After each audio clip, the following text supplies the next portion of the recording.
I'd like to continue Psalm 91, Tehillim Tzadi Aleph. We've explained that somebody who believes that Hashem is there and is looking after him even when Hashem is hidden, even at the times when things are dark and Hashem is hidden, that person will be protected by Hashem. In verse 5, we're told, Lo sirami pachad loila mechetz ya'uf yomam. That means, Lo tirami pachad loila, that means you shall not fear. The person like that will not fear from the terror of the night. Mechetz ya'uf yomam, nor will they fear the arrow that flies during the day.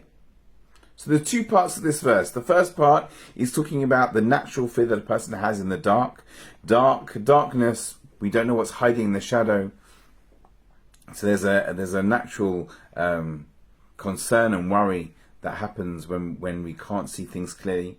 But also darkness is a metaphor for the time that we're in right now, where it looks like we're on our own. It looks like we're suffering. We are suffering. It looks like there is perhaps no solution. Even if they were to take over Gaza, what's the solution then? Are we ever going to get a solution? That's the darkness. But somebody who trusts in Hashem doesn't fear the darkness, because he knows that Hashem's always looking out for what's best for him. That's the first part of the verse. The second part of the verse, from an arrow that's flying in the day. So, again, that could be understood to mean basic warfare.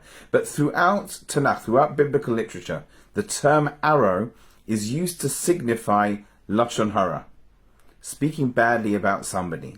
Why is that? Because in ancient warfare, if you wanted to fight or attack an enemy, you had to get up close to the person with a sword. If you wanted to attack the enemy and not be close, what you needed to use was an arrow. So therefore, speech has that power. Speech, if you speak badly about somebody, you don't need to be right in front of them. You could be far, far, far away, and it spreads and it spreads and it travels until it causes harm, and I wasn't anywhere near there. And therefore, the term arrow often means Lashon Hara. Now, we understand at this time, Hashem has arranged that finally we have unity among the Jewish people. It's just so devastating that it needs to be a time like this, that we need to go through this to get the unity. But right now we have tremendous unity. But if we think back just to a period of time before, the slanging matches and the bad speech and everything that's going on,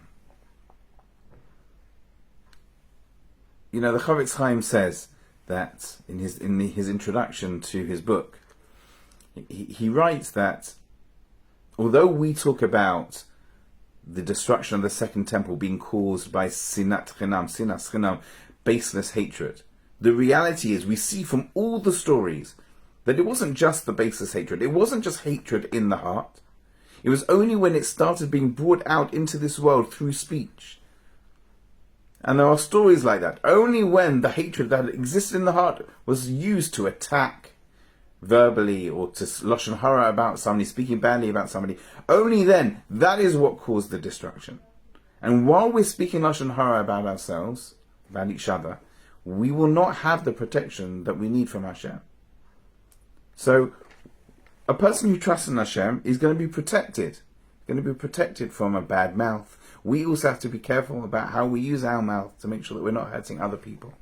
And hopefully in the merit of this unity that we're seeing right now, we will see very, very speedily Hashem bringing us to success.